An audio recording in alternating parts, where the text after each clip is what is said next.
Have you ever wondered how do professional music producers get such a great groove in their tracks? So when you're listening to these tracks in the car, in the club, at home, it just makes you want to dance, it makes you want to move, and it feels like magic, right? And in this video, I'm going to share this one technique, one strategy that all professional music producers use to hook you and to make you want to dance to their beats. If you're new to the channel, my name is Vlad and I create superstar music producers. If you need some help with your music, you need some coaching, check the links down below. Feel free to book a call with me. I would love to have a conversation about your music and help you. And without further talking, let's get started with this video. We're going to start off this video by analyzing an amazing track called Rhythm Machine by West End and Max Styler. Let me show you a quick snippet of that. I'll show you exactly how they are making grooves for their tracks.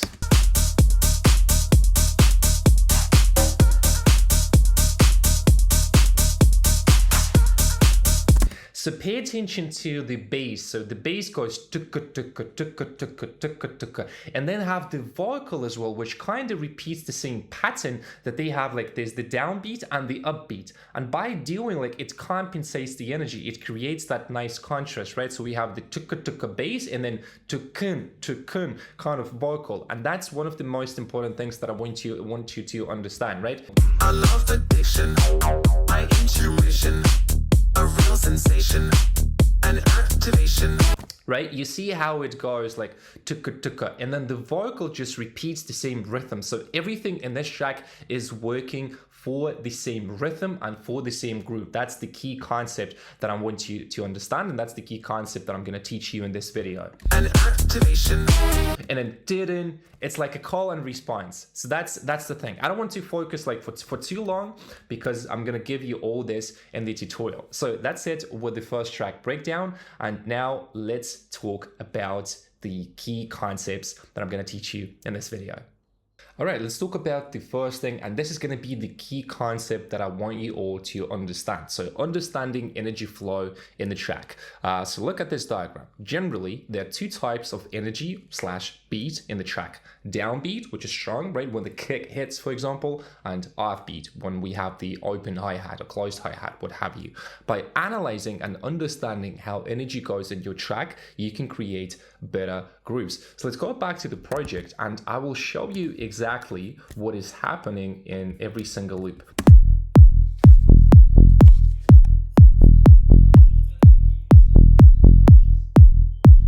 So this bass line is really focused on the downbeat. It's really strong. And on the other hand, if we listen to this one,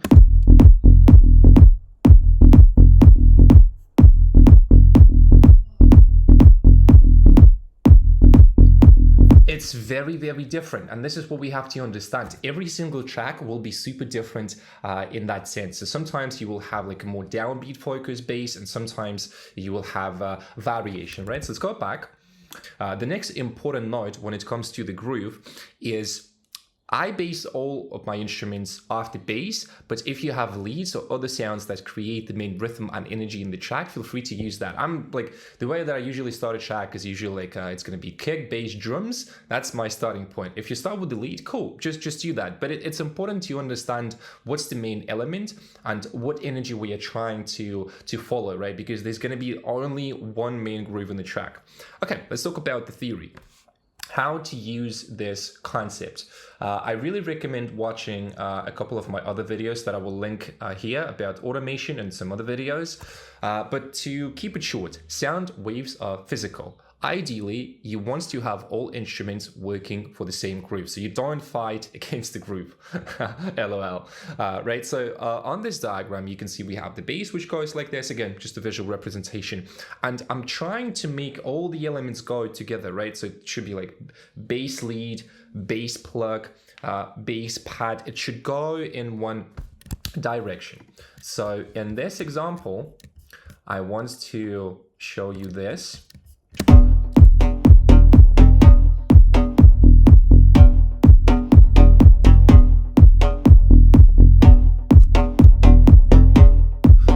So what you can hear is that we have the lead sound or the plug sound that emphasizes, it makes the impact of the bass a little bit harder, so it adds more energy. So basically what is happening, again, we are supporting that, we are playing two elements at the same time, and this is why it sounds good. And then we have the second lead sound, which kind of repeats some of the notes. Listen to this one.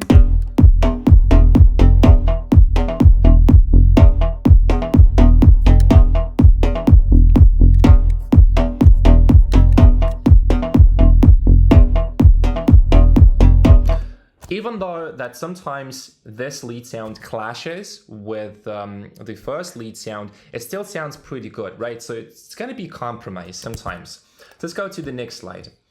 Make sure you use drums as well. They will improve the groove even more. It could be 16th notes, 8th notes, or whatever, right? I just want to show you how a simple shaker loop can really support the energy in the track. So I tried to recreate this. The same pattern basically, like tuk tuk tuk tuk, right?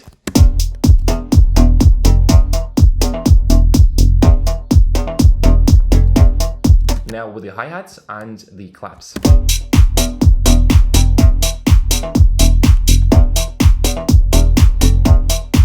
Take out the shaker and the track loses energy.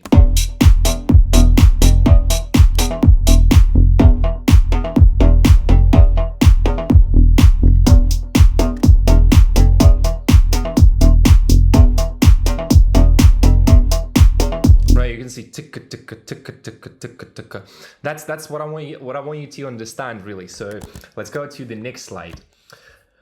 Let's now talk about the next really important concept. Understand free space. So look at this diagram. So we have the main bass, we have the bass layer, and we have the lead. So I want you to see how lead and bass go together. Lead makes the impact harder. That's another loop that I'm going to show you just in a second. But we also have free space where the bass layer is. You may ask, why? Because it helps to change the energy, right? So sometimes the bass will go down, and then you want to have like another power to compensate for that, right? Because it's contrast, but at the same time compensation. Let's listen to the first loop, right? So for example, we can have this kick, bass, and the lead sound. It's the same preset, but different rhythm, and you can see how different the track feels. And plus, when you understand free space, it's also important because if you have like everything going on at the same time and there's no free space, nothing is happening, it's like, what's the point? So look at the bass here. Analyze what it does for the track.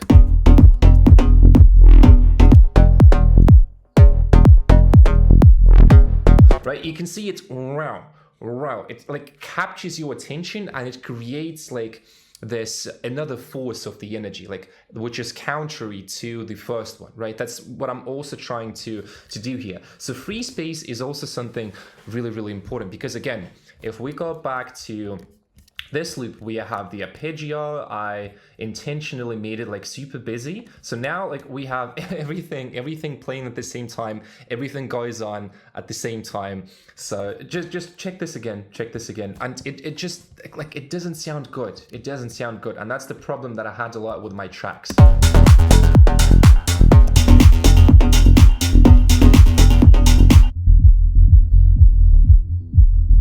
It's a mess. It's just some sort of random rumble. So it just doesn't sound good. And if you compare the low end on this loop,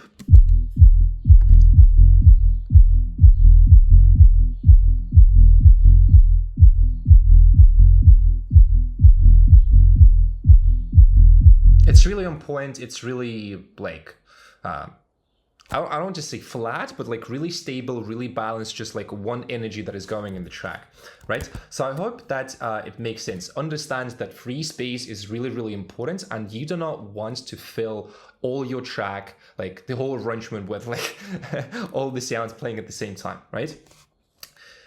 This is exactly what I said. Generally, you don't want to have a lot of instruments playing at the same time. If you choose so, which can be okay in some cases, different genres, different taste in music, make sure not all the notes hit at the same time. Otherwise, the mix can be dirty. Again, it's not like the rule that you can never break. For example, if you listen to this, it like this lead sound, it does conflict a little bit with this one. But we can take out, let's say, this one, this one. And sometimes that's really all you have to do for your tracks. If your tracks don't groove, if your tracks don't sound really that well, hey, maybe you need to simplify. Simplify what you have, the sounds and everything. Now let's play with the bass.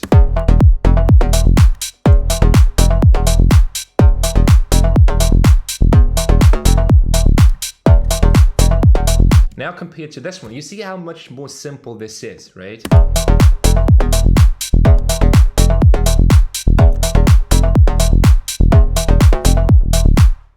So that's what I want you to understand.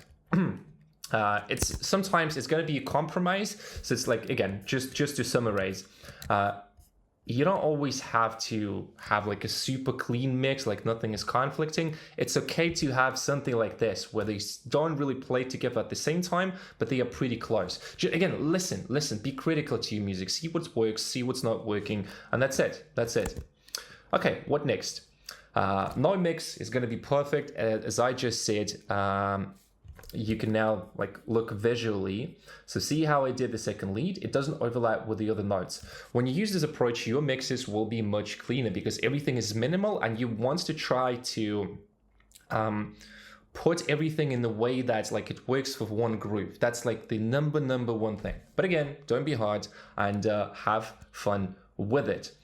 So what else? The key to understanding energy. Again, I want to summarize and give you more examples. Your goal is to understand when to add and take out certain sounds. Your mix should breathe. So in this example, we have the bass, which is white, and we have the lead sound, and they go together. So you want to support and ride the wave. So for example, what we can do here, let's just see how different sounds affect the mix, right? So let's say I just have the lead sound.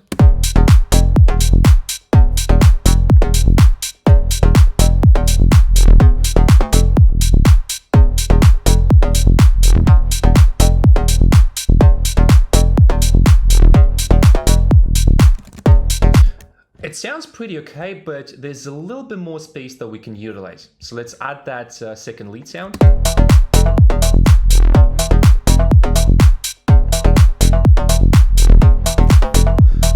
And then if you want to balance those sounds, sometimes you can close the filter on the first one and you will automatically have more space for the second one. Again, one of the ways to make the track breathe, so to say.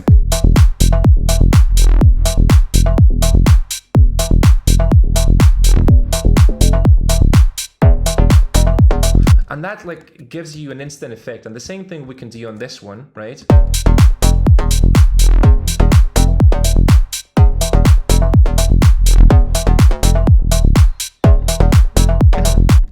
So my biggest advice, and with my experience, I've been making music for 8 years, keep stuff simple, right? We can do the same thing. We can practice a little bit on the second loop here, right?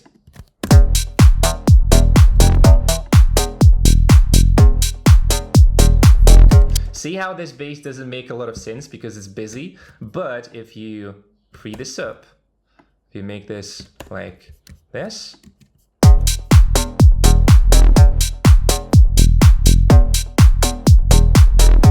now it automatically starts to make sense. So this is the most important concept that I want you to take away from this video. Like, understand that you cannot have infinite sounds playing at the same time. And sometimes you have to sacrifice, sometimes you have to keep stuff minimal, simple. And that's usually the best thing, like that happens to me really. So if we do here,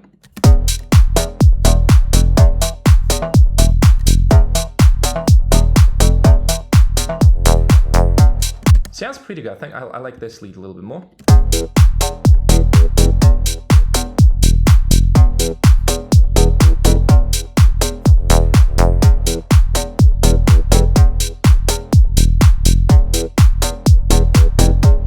Right, you can see how this second lead sound is adding to the energy. It's not taking away. And yes, it does play together with the same, with the lead sound. But again, can be compromised. It's not like that you never can do that, but that's the thing. Okay, what else? Let me play you this last loop again, just for the reference, just so you can understand.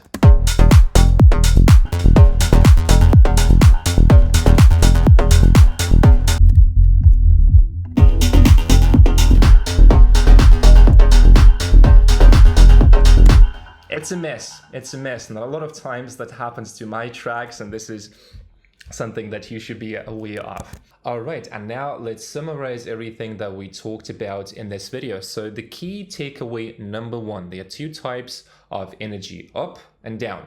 That's the first one.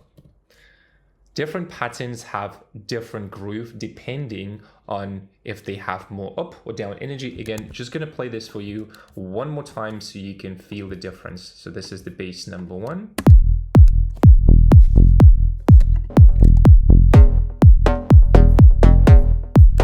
And now this is the bass number two, which has more of like up energy.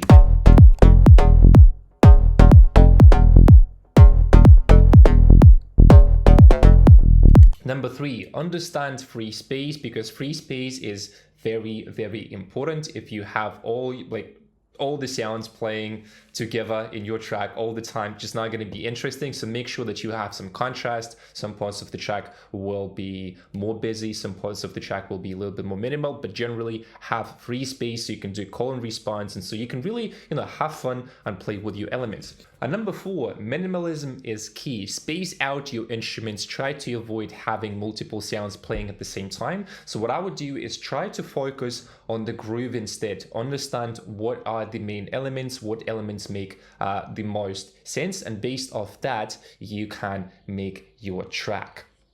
That's going to be it for this video. I hope you guys enjoyed it. I hope you learned something new. So make sure that you check out my other videos. I have a lot of stuff out on my channel. And thank you for watching, and I'll see you guys in the next one. Bye.